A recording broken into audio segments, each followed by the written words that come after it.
started in the Middlebury Gallery. The building in Middlebury we actually own. It started as more of a youth teen center, a place that kids could go to play, keep themselves busy, start to learn art. There have been in that building pottery studios, metalsmithing studios, pretty much anything you could imagine. The galleries are operating as a profit type business. My goal as a manager here is to make sure that we're making profits, to make sure that we're paying the electric bill and paying our staff, make sure that there's some financial stability.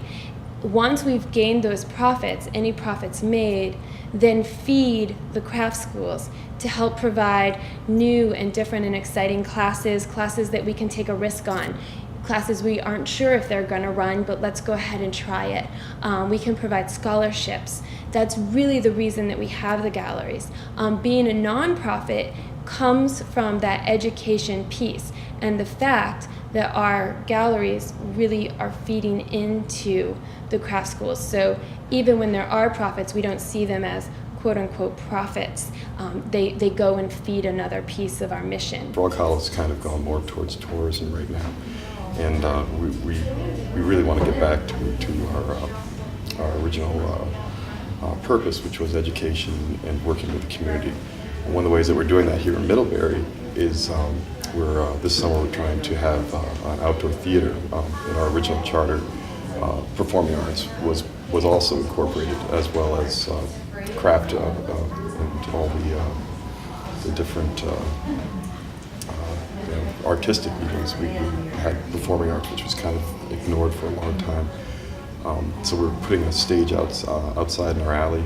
We're going to be having Thursday night performances where we're going to be doing music performances, as well as possible improv, maybe some weekend performances for children, plays, stuff like that. Also trying to grow as art evolves throughout the entire the world. New things come into practice along the lines of digital photography and stuff like that. So we're not only incorporating digital photography into our school program, which we have a studio downstairs from this location.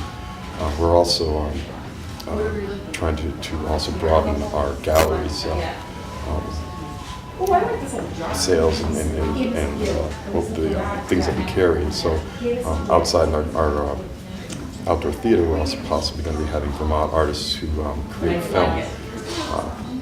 What we'd like to do is project the movies onto the side of the building, and then we have a cafe in this location as well. And after the movies, we probably have the filmmaker themselves in the cafe for a discussion about the film, what the intentions were, what their ideas behind it, what their inspirations were, things like that, and really connecting the community with the artists once again, which I think is essential for Frog Hollow, and it's a key to kind of distinguishes Vermont from the rest of the nation, because I think that we have just a huge artistic community, and it's really refreshing to be a part of this organization. We currently at Frog Hollow have 2 craft schools. We have a craft school in Manchester and one in Middlebury. The Middlebury Craft School again started as that youth center. Currently that craft school is housed in the basement of our Middlebury gallery, and it has a pottery studio which is very large and prominent.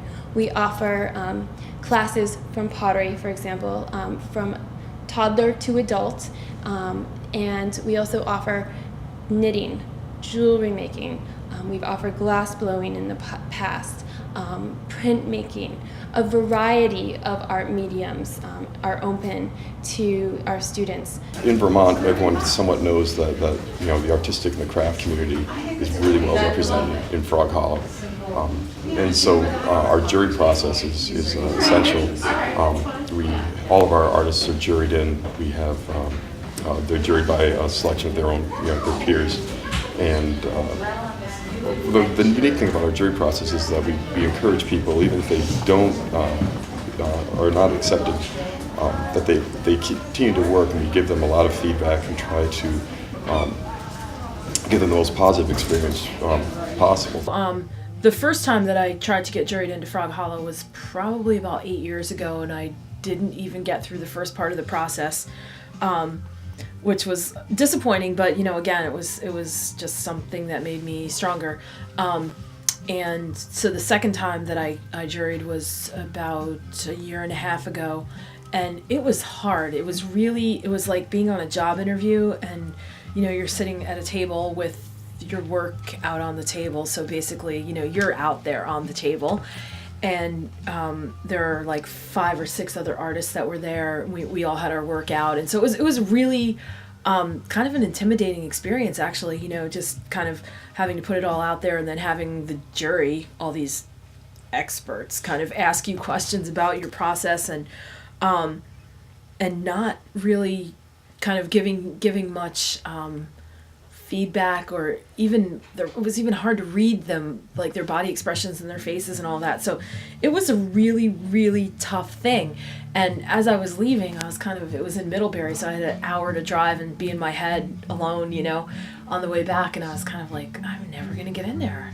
I just didn't have a good feeling about it, and they were like, oh, well, we'll let you know in 2 weeks if you're in or not. And like 2 days later, I got a letter in the mail saying that I was in, and I was so excited. But it was a really, really hard thing. And since I've been, since my work has been there, it's just been amazing.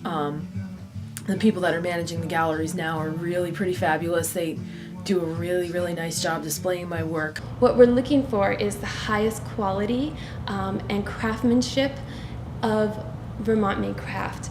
All of our artists must be Vermont residents living and working here in the state, and we want people that have a good, solid knowledge of their craft and are producing a really strong product, as good, if not better, than what we already carry in Frog Hollow.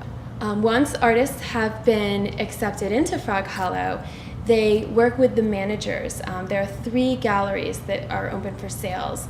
There's the Middlebury Gallery, Burlington, and Manchester. And each of the managers really plays a strong role in what's in the galleries. We want things in our galleries to fit with our market and to produce profits. One of our goals is to help support Vermont artists, and we do that financially.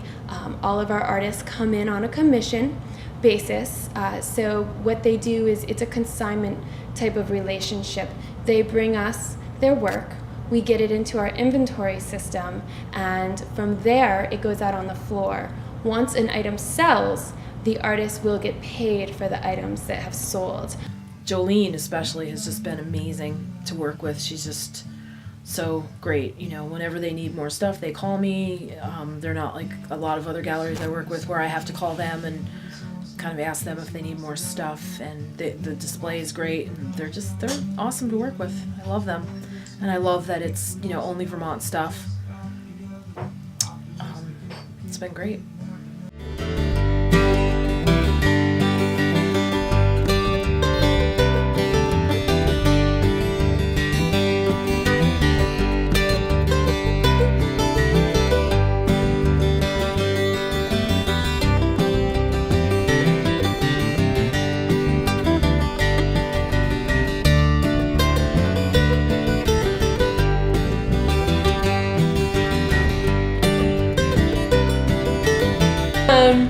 For people who are interested in becoming a Frog Hollow exhibitor, I would suggest first and foremost really honing in on your art and on what you do. Taking classes, taking workshops, and doing a little bit of business research. It's good to have a good craft and to learn a technique. It's better to learn what is the business step behind it and keeping up with current trends. It's being able to express yourself through your art, but it's also being able to build on that. And it's not just get it out and then move on to something else. It's get it out, kind of play with that idea and strengthen that idea. And then from that you can grow. Just keep trying. And I guess one funny thing somebody told me a long time ago when I was first starting out was just to, just keep trying, and the more times that you get rejected, the tougher your skin is and the easier it is to hear no the next time.